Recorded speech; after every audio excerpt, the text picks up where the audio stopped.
ตะโตมหาสัตโตอันว่าพระมหาสัตเจ้ากันเต้าบาปเศร้าห่อขวางหือแปลงฉางใหญ่เปื่อใส่เข้าลาย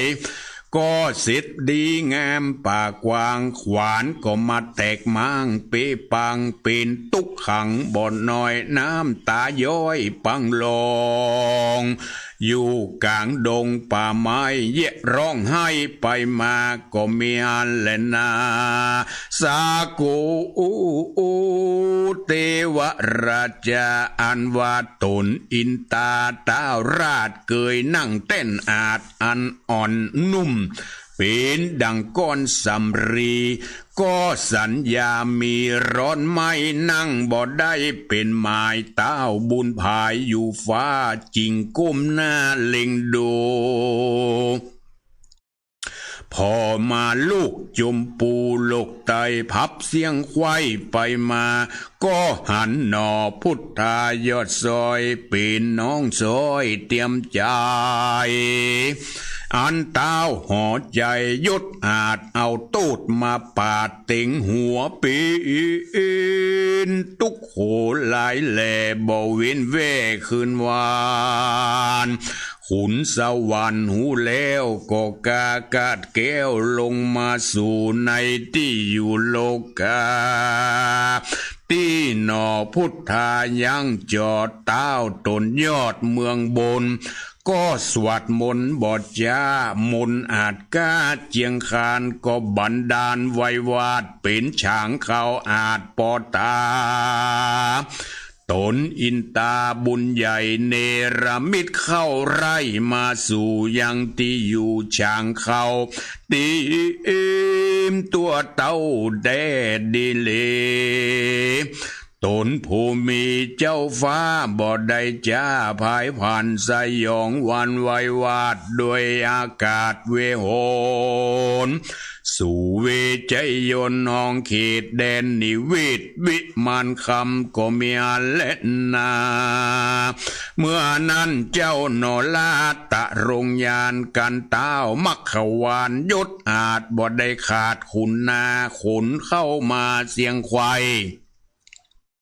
เต็มช้างใหญ่ปุรีบัวระมวลดีเมียนแล้วใจผ่องแผ้วเจยบานก็นามัสการอภิวาทไว้ตาราชหอคำแล้วไขกรรมบอกเล่าว่าตนเอาเข้ามาใส่ไว้ในเล่มในช้างยุเนียบ่มีเสียหลอกข้างในไร่กว้างหมดซอยเสียงกู้ดอยสามม่อนและนาเต้าเหยเมื่อนั้นพญาตู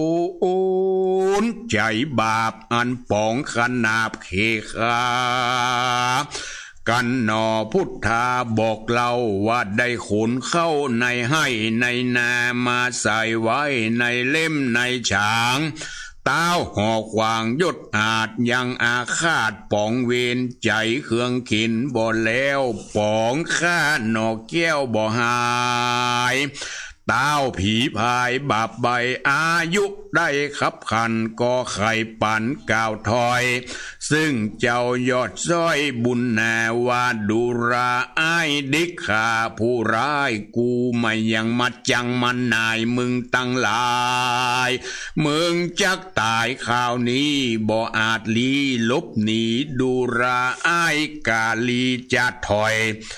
กำลาถ้อยลุนหลังฮือสร้างยังภาษาจิตจันอาจปอตาที่กลางมหาสมุทรใหญ่ฮือแล้วไว้วันเดียวแม้นบ่เร็วกูข้างมึงเตียนย่อมมั่งเมื่อมอนเต้าผู้ทอนบับบายก็เอาขวานใหญ่ขี้ข้างกำฟ้าฟังย่อยืนฮือเจ้าคำหมื่นบทจ้าส่วนเจ้ากำผ้าวัวตองกันเต้าปองจันใจก็กึดไข่นาแนวัตูนพระยายุดอาจฮือแปลงภาษาหอควาง ที่กลางน้ำแม่กวางรีบสร้างเลี้ยวไว้เราสั่งมาขีนใจกันอยากตุกลำบากอนาถาจักเอาสั่งมานั่นใส่เป่งผาสัตว์ใหญ่ห่อคำดอยดงดำเถื่อนทองไก่จากห้องเมืองคนไม้ไผ่โซนหลายหลากเตียนหากยังมิลายหน่อมุกนีนายยอดซอยกึดล่ำถอยหลายประการใจมองผ่านไม่เอาก็ไว้เต้าเจ้าปุรีรีบลาหนีปิกคืนสู่ยังที่อยู่แห่งตูนก็มีวันนั้นเล่นนาโปนาติวาสีกันวันลุนเจงแล้วนอผาเกียวตะรงธรรมก็พายผันไต่เต่าเข้าป่าเศร้าดงนาเพื่อเสวงหายังไม่มีบ่อไรเลือลายตั้งต้นใหญ่หยัดถอยต้นใหญ่ต้นน้อยเก็มกันจากแปลงหอจันภาษาทนือตาวราชปุรีต้นสักเขียนมีสูงใหญ่ไม้องค์ไก่ไม้อกไก่มีหลายเกาะก่อนยายหยัดถอยไม้มุกน้อยถมทองไม้กับตองป่าเป่งไม้ลมแรงพักกลมไม้ลาหมักยมลายหมักเตดไม้กิดกีดและหูกวางไม้ยุงยางออกเจ้าไม้กำกอดดูดีไม้เต็งรีหลายหลากตะเบกหากหยดจ้องตั้งหมู่ข้องและขามขวะไม่หมักดะและไม่หมักขามป้อมหน่วยอมล้อมเต็มป่าไม่หมักคาลำปงไม่ยางหลวงสูงป้นเปื้อนกิ่งกันเกือนสาขาลมปัดมาเล่งเล่านั้นตัวเต้าดงรีเสียงมวลดีดังพิพาทมีในนัตวาดสอนยานแห่งสถานฝากฟ้าในแหล่งลาคงสวรรค์นอตะรงธรรมยศซอยอันต่ำก้อยโศกาลวดมนัสสาจมจื่นปีติตื่นเจยบานก็เอาขวานขี้ขังรีบฝ้าฟังฟันไปมีบ่อไรดงไผ่ขวานจังไลมั่งแตกย่อยแล้วแหลกขัดจัดขัดใจกำด้ามหมายไว้มั่นหนอจึงจันพุทธาพิจารณากึดสอดไปพับรอดหลายอันว่าเต้าหอดจันยศอาจฮือแป้งภาษาทกลางแม่น้ำอันใหญ่ล้ำเรือลายคุ้นยิงใจลุ่มฟ้าพับลูกกาลูกกาจากมีภัยจะแป่งใดเราอยากไล่ขี้โคมตุกทำมอนถมไม่หมาดน้ำขาดแรงง่ายตุกหลากหลายเอาไม่จักมาแป่งใดหรือจ้ามีหน่อมุนียอดซอยกึดลำถอยหลายประการแล้วก็อธิษฐานขับไว้ซึ่งเต้าไทยบุญแนวัดเตวสังขายุฟังดูราเตปไทยอันอยู่ดันดาวดงดานในจักรวาลแหล่งลาตัวปืนฟ้าปัทวีตูนมีฤทธิ์องค์อาจคือเต้าธิราชอินตาติวบุตรเทวดาตั้งหลายมวลโมตั้งพระยาพรหมอยู่เมืองบนยมมาราชโตนบุญมากตั้งคุดหนักน้ำนาคาขอคุณนาเล็งพอข้าน้อยหน่อมุนีปั้มเป่งป่าละเมนันเล่าขอบุญเก่าปังหลังอันสร้างไว้อย่างจาดก่อนบ่ละย่อนหายโหนขอจุงจุ้ยบันดลกำมือลวงล้ำเครื่องขี ได้หนีพ้นจากต่างทุกยากวำวายเด็ดเตอตัดสมิงกันในขณะนั้น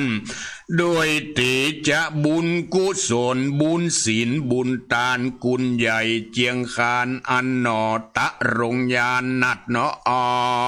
อยบ่ละขาดปั๊มเป่งมาก็สัญญาบอกกล่าวไขยังข่าวนั้นไรสัตว์น้อยใหญ่ตั้งหลายอันอยู่ยายในน้ำทวนนาพรำปัทวีวาดหนอมุนียอดซอยได้ต่ำก้อยเครื่องกาสัตว์นานามวลหมู่อันเข้าอยู่อันหูข่าวสารเขาก็ปากันข้ามเป่าร้องไปไขว่ห้องไปสนตัวไปบนอากาศพับแผ่วราดทรณีปลายใต้มีเบื้องต่ำถึงปืนน้ำวังทานหมู่สัตว์ตั้งหลายปากันขานสืบต่อบอกล่อกันไปรวดเร็วไวแต่ใส่ยามนั้นยังมีคุดใหญ่สิมเพรมีฤทธิ์ที่บอดเศร้าหากเป็นเก้ากว่าหมู่อาศัยอยู่หิมปานได้ยินเสียงสารกล่าวถอยแห่งเจ้ายอดซอยบุญนาเขาก็ปากันมามวลหมู่หลายหลากหมื่นตัวหากเป็นไม้บินผ่านภายมาสู่ยังที่อยู่หนอมุนียามนั้นนาคีและนาคน้ำมีมากล้ำเป็นหมื่นเป็นแสนอยู่แดนต่ำใต้ในเมืองใหญ่บาดาลได้ยินกำขานโอกาสแห่งเต้าน้อยนาตะรงธรรมเขาก็ปากันมามวลหมู่ขึ้นมาสู่โลกลาที่เจ้ากำพางัวตองสัตว์ตัวตั้งสองจำพวกย่อมกาสวกตารนมักผัดจนกันกาบเข้ารบภาพจนจูเป็นสัตถาลูบ่พรตั้งแต่ก่อนนั้นมาบัดนี้นะตั้งสองฝ่ายเป็นสหายกันง่ายต่อกันต่างก็มีใจมันจมชื่นปีติตื่นเจยบานย้อนสมปานนอนหนาวปูกห่มเก้าบังภัยต่างก็มีใจจมชื่นจอยมักไฟหอยตั้งดีช่วยหนอมุนีน้อยนาดแปลงภาษาผังกากลางมหาสมุทรใหญ่อันลึกใจสามานสัตว์ดิรัจฉานมวลหมู่อันที่อยู่บกและน้ำก็มาพร้อมพร่ำเปียงกันเสียงเนืองนั้นอดเอานั้นตัวเต้าอาณากันเขามาพร้อมแล้วตั้งคุดปีแก้วตัวอาจจักแปลงภาษาหอคำก็เสกมนยำกุญใหญ่เป่าเข้าใส่บัดเดียวปีนภาษา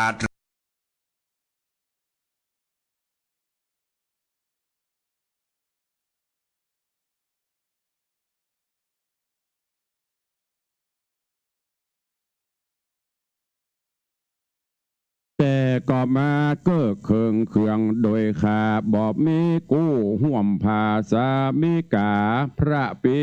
ตามาตาพร้อมแล้วตั้งคุดปีแก้วตัวอาจจักแปลงภาษาหอคำก็เสกมนยำกุญใหญ่เป่าเข้าใส่บัดเดียวปีนภาษาเป็นขัวคำกายฮืดเกี่ยวไตง่ายดังใจห้องไปในภาษาดูสะอาดเจียงคานมีอาหารและน้ำหลายเล่ายาพรำจุอันจีนป่ามันปิ้งจีมีจุดที่จุสถานมีตึงข ของหวานพร้อมควายหากแต่งไว้บัวระมวนดูปึงกวนผ่องแผ้วงามเลิศแล้วตั้งเงินตั้งคำงามน่านำใจจ้าใต้พื้นฟ้าดินดานไผ่บ่ปานเพียบใดผาสัตว์ใหญ่แห่งเต้าภาพแผ่นดาวกาสีก็ย้อนก็มีนักโสดหมื่นล้านโกดเป็นธาราและนาส่วนนอตะรงธรรมน้อยนาดหันผาศาสตร์งามตาก็หายสู่กาต่ำก้อยใจจื่นจ้อยเจยบานก็จากสถานที่อยู่หมายปิกคืนสู่เกหาเตียวตามมาจะใจลัดป่าไม้ดงตาลล้างเตื้อผ่านข้ามน้ำล้างเตื้อก็ย่ำดินทรายกลางยามีตังหลายเหลือแลเป็นหินแห่คมจะบาดปาดตาตีนเลือดย้อยเจ้าหยดซ้อยมุนนีโอ้ขันตีจะใจด้านดอยใหญ่หินผาตีว่าบุตรเทวดาตั้งหลายมวลโมอันรักษาอยู่ดังต่ออยู่ดงตนต่างก็ปากันหูรอดว่าตนเจ้ายอดตะรงยานอ่านตุกผ่านต่ำก้อยตุกจองหอยปักขามย้อนว่ากรรมที่สร้างไว้มาเลยไล่ราวีกันกรรมหนีเสียงขาดตุกไม่มาดหนีหายบ่เมินบ่นานหลายแต่เล่าจักได้เป็นเจ้าตะรงเมืองได้รุ่งเรืองไปหน้าหรือตัวฟ้าแดนไก่ฮื้อเจ้าไตหนุ่มเท่าใดสู้ย้อนเจ้าบุญนาเทวบุตรเทวดาตั้งหลายมวลหมู่อันพัมรู้กำหมายก็ผ่านภายบอดจ้าเนลมิตป่าดงดอนฮื้อหน่อผู้ตอนที่ไว้หลงป่าไม้ดงเขียวตนเองเดียวอยู่เถื่อนบ่มีเปื้อนตัวยมาอันหน่อพุทธาหนุ่มเนากันหลงป่าเศร้าดงขวางบ่มีตางเตียวไตปีนป่าใหญ่ดงไผ่พอไปใดตึบตันดอยผาจันสูงใหญ่หินผาโขดเวทล้อมต้นไม้อ้อมใหญ่ๆหน่อมุกนีนายบุญใหญ่บทจ้างเตียวไตพายผ่านก็ยืนจุกจันกับที่เยะแน่บีไปมาก็หันศาลาตั้งอยู่ริมแก้วกู้หวังทานก็มีใจเจยบานจืนจ้อยกึดลำถ้อยในใจว่าเป็นไผ่ใจกว้างมาก็สร้างศาลาละไว้บทใจใกล้เมืองคนหรือเป็นเต้าเมืองบนฝากฟ้าลงสู่หน้าจุมปูย้อนอินดูเรานี้อันตุกลำตีอนาถาเนลมิตศาลาหลังใหญ่เอาไว้ให้เราได้เศร้านอนในดงดอนเถื่อนทอง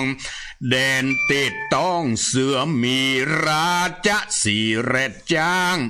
สัตว์ป่ากว้างหยาบร้ายเตียวต้องพายสะสนหนอตัสปนยอดซอ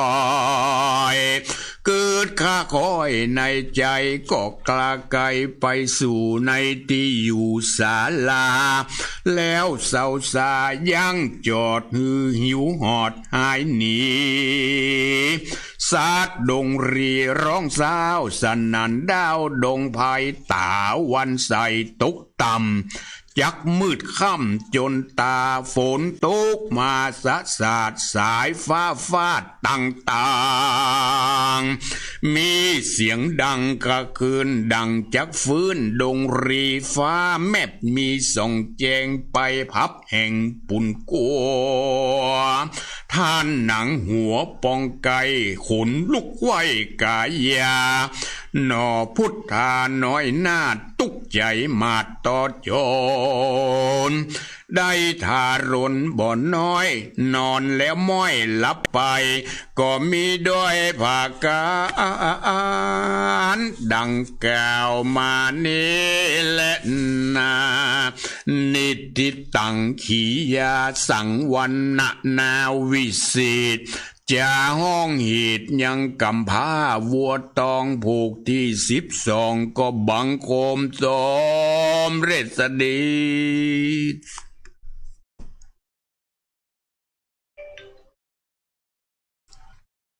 พระธรรมเทศนาเรื่องกำพร้าวัวตองตอนที่12ก็จบเรื่องเพียงแค่นี้ปอกสตาญาติโยมทั้งหลายที่จบลงไป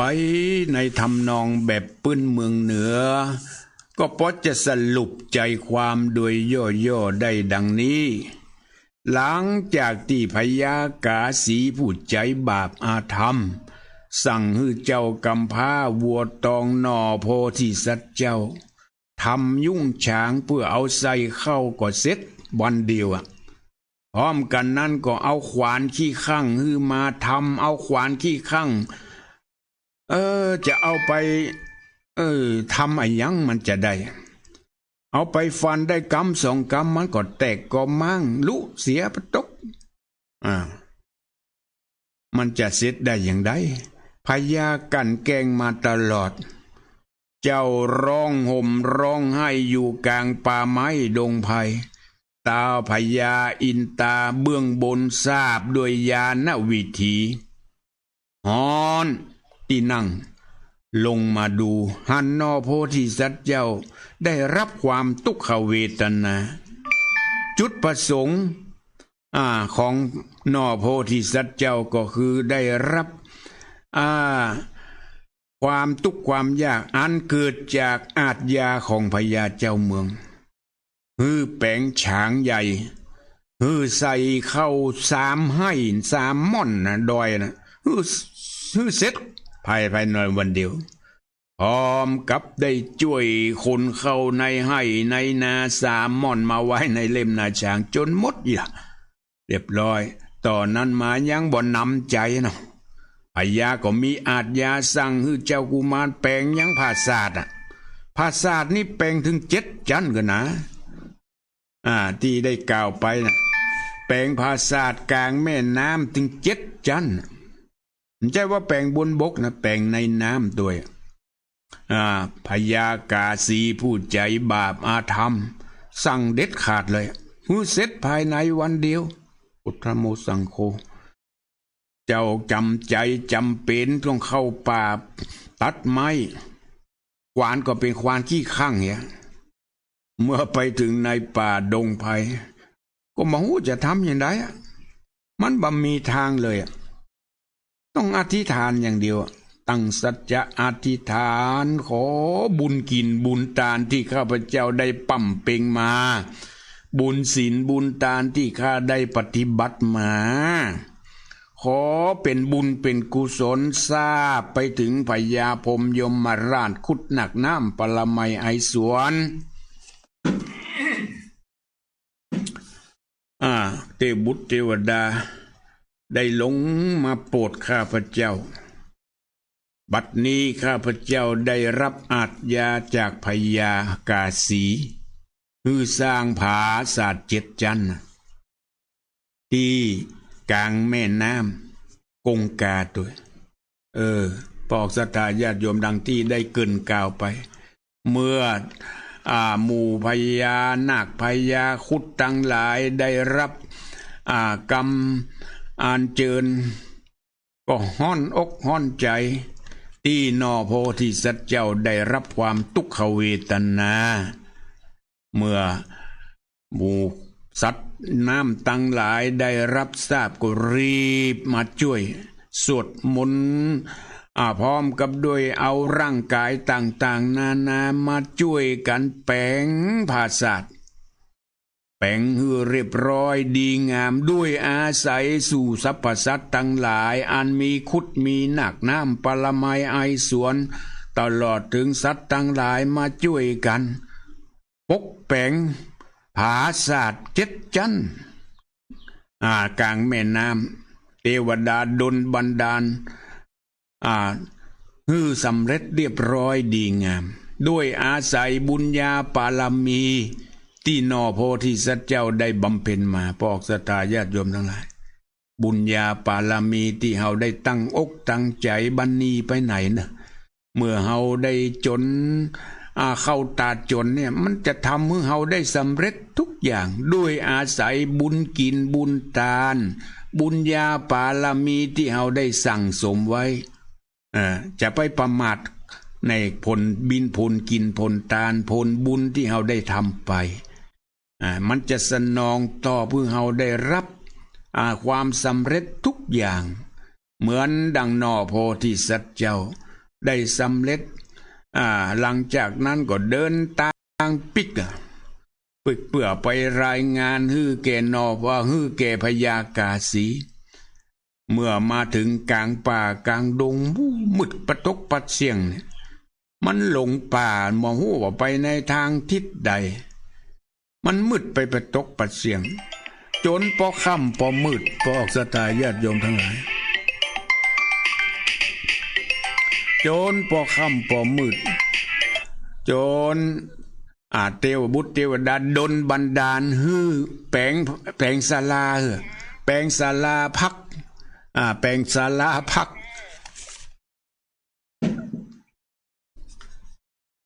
โอ้ไผ่โทรมานี่นะฮัลโหลโอ้ไม่เลือนจันต่อกะโอ้ฟังชัดเจนดีเนาะลุยวังเซนต่อโอ้ขอบคุณเนอบุญรักษาบุญรักษาไม่เลือนเซนต่อไม่เลือนเซนต่อโทรมาว่าด้วยบุญญาปาลมีบอกศรัทธาญาติโยมทั้งหลายทำปัญญาเทวบุตรเทวดาหันอกหันใจเนรมิตแปลงศาลาฮื้อหลงแปลงศาลาฮื้อพักในป่ารับนอนโอ้ฝนตกฝนห้ำก็บ่ได้รับความทุกความยากใดๆด้วยอาศัยบุญญาปาลมีแหนมอย่างหนึ่งเทวบุตรเทวดาแปลงศาลาเป็นที่พักพาอาศัยฮื้อแก่นอโพธิสัตว์เจ้ากลางป่ากลางดงเจ้าก็พักรับนอนในศาลาที่นั้นเมื่อเจ้าได้แจ้งดีขวายงามก็จะปิกไปรายงานฮือแก่พญากาสีพญากาสีได้รับทราบอย่างใดนั้น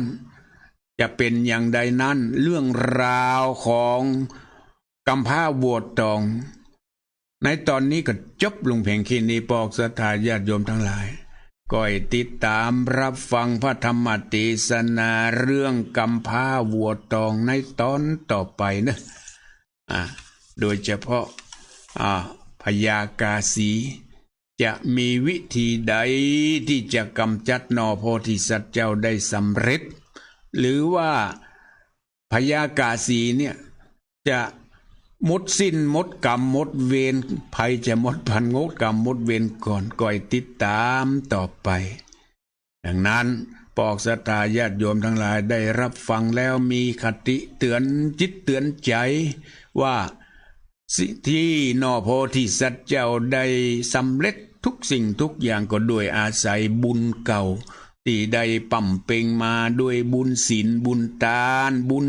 อันเกิดจากการฮือทานรักษาศีลเมตตาภาวนาบุญเหล่านี้ช่วยค้ำจูอุดหนุน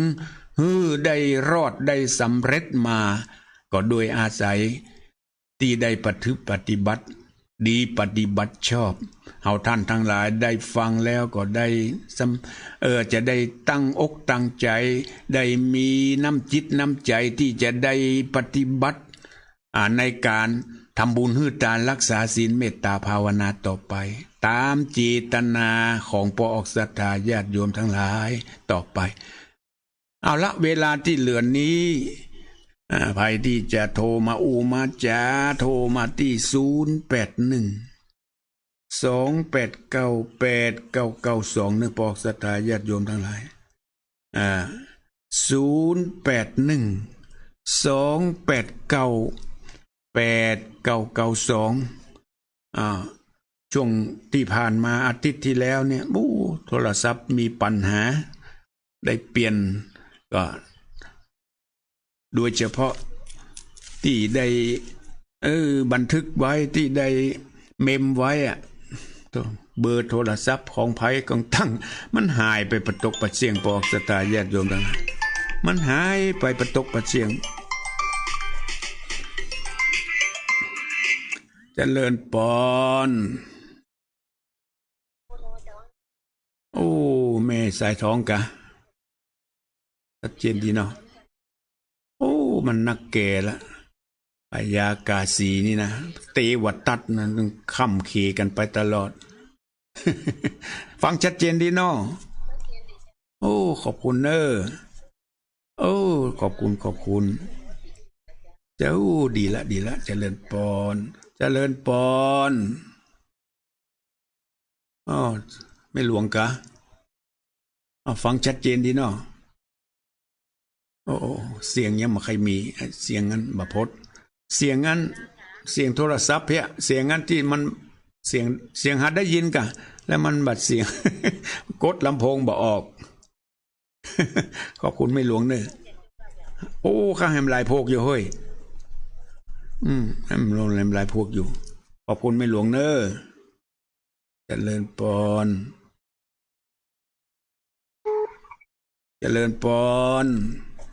พระจ่าเจ้าท่านพระครูสังว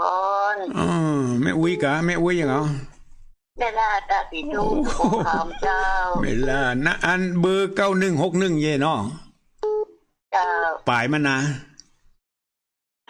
มันเบอร์97ละเจ้าฮะอายุแม่ลาตาปิดูอยู่ปงคามโอ้แม่ลาตะสินทุอายุ97เนาะเจ้าแม่ครูโสพีนะเจ้าที่โทรมาเมื่อก่อนนะขอบคุณแม่อุ้ยเนอร์ที่โทรมามาจ้าแม่ฟังตลอดเด้อขอบคุณแม่อุ้ยเนอร์